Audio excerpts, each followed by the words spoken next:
आता पाहूयात आणखीन महत्त्वाच्या 25 बातम्या। मुख्यमंत्री एकनाथ शिंदे आज आळंदीमध्ये जाणार। वारकरी संतपूजन सोहळा आणि भूमिपूजन समारंभाला उपस्थित राहणार।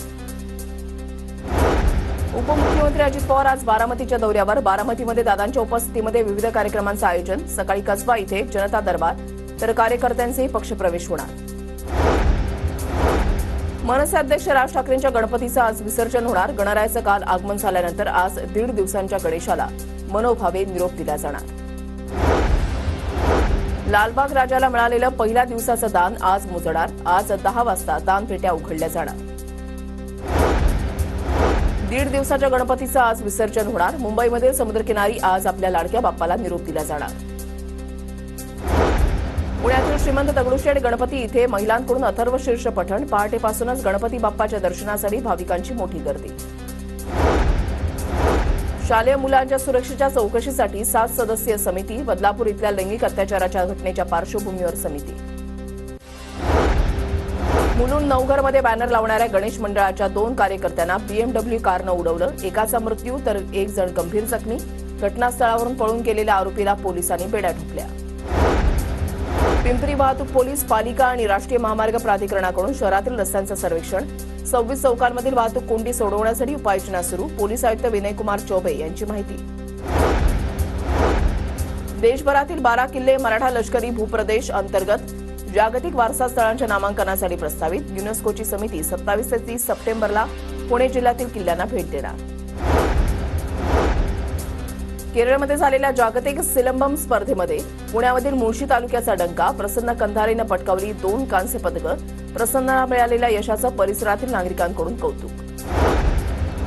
पुणे परिमंडल अंतर्गत स्थानिक वीज वाहिन्या आणि उपकेंद्रावरील वीजभार कमी होणार। अतिभारित उच्चदाब वाहिन्यांचे विभाजन करण्यात येणार। 136 कोटी 50 लाखांचा आर्थिक आराखडा तयार। पुणे सातारा घाटमाथ्यावर तर संपूर्ण विदर्भाला मुसळधार पावसाचा इशारा। पुढील 2 दिवस पाऊस, हवामान खात्याचा अंदाज। नाशिक जिल्ह्याला आज आणि उद्या येलो अलर्ट जारी। जिल्ह्यामधील धरणांमध्ये पुरेसा पाणीसाठा। जवळपास सर्व धरणं 90% भरली। जायकवाडी धरण 95.49% भरलं। धरणाच्या उजव्या कालव्यामधून माजलगाव धरणाकरता 500 क्युसेक वेगानं पाण्याचा विसर्ग। पाणीसाठा वाढल्यामुळे मराठवाड्याला दिलासा। चाळीसगावच्या गिरणा धरणामधून गिरणा नदीपात्रामध्ये विसर्ग सुरू। गिरणा नदीवरील बंधारा ओव्हरफ्लो। परिसरातील नागरिकांचा पाण्यासह सिंचनाच्या पाण्याचा प्रश्न मिटला। परभणीमधल्या येलदरी जलाशय 69% भरलं। परभणी, हिंगोली आणि नांदेडकरांचा पिण्याच्या पाण्याच्या प्रश्नासह सिंचनाचा प्रश्न मिटला। नांदेडमधील इसापूर धरणाचे 3 दरवाजे उघडले। इसापूर धरण 98% भरल्यानंतर पैनगंगा नदीपात्रामध्ये पाण्याचा विसर्ग सुरू। नदीकाठच्या गावांना सतर्कतेचा इशारा। नंदुरबारच्या शहादा तालुक्यामधल्या पुसनद गावामध्ये बोरवेलमधून पाण्याच्या प्रेशरनं मोटर आणि पाईप बाहेर फेकले गेल्याची घटना। भूजल पातळी वाढल्यामुळे पाण्याच्या प्रेशरनं घटना घडत असल्याचा शेतकऱ्यांचा अंदाज। धुळे जिल्ह्यामध्ये काही दिवसांपासून सुरू असलेल्या संततधार पावसामुळे मध्यम आणि लघु प्रकल्पांमध्ये 76% जलसाठा। गेल्या वर्षीच्या तुलनेमध्ये यावर्षी चांगला जलसाठा। नागरिकांचा पिण्याच्या पाण्याचा प्रश्न सुटला।